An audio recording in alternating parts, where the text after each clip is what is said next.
दरम्यान राजन साळवींचे कट्टर विरोधक मानल्या जाणाऱ्या सामंत बंधूंनीही साळवींच्या पक्ष प्रवेशाला संमती दर्शवली, तर ठाकरेंचे माजी खासदार विनायक राऊतांनी साळवींवर टीका केली। आज भारतीय जनता पक्षाने त्यांना कायमची दारे बंद केली।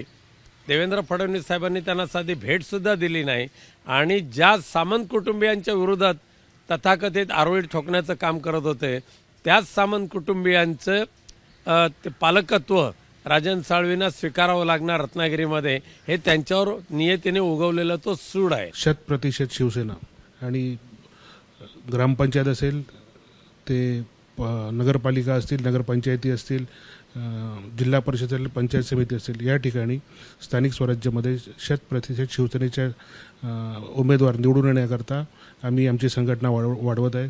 त्याच्यामुळे पाठीमागे काय झालं ह्याच्याशी काही संबंध नाही। त्यामुळे त्यांचा होणाऱ्या प्रवेशाला माझं पूर्णपणे पाठिंबा आहे, उदयचा पण देखील पूर्ण पाठिंबा आहे। दरम्यान ठाकरेंची साथ शोधणारे राजन साळवी आहेत तरी कोण, त्यांचा परिचय आपण करून घेऊया।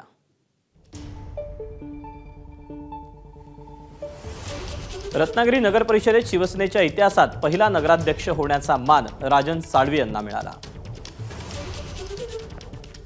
1995 ते 2004 या दरम्यान रत्नागिरीचे ते शिवसेना जिल्हा प्रमुख होते।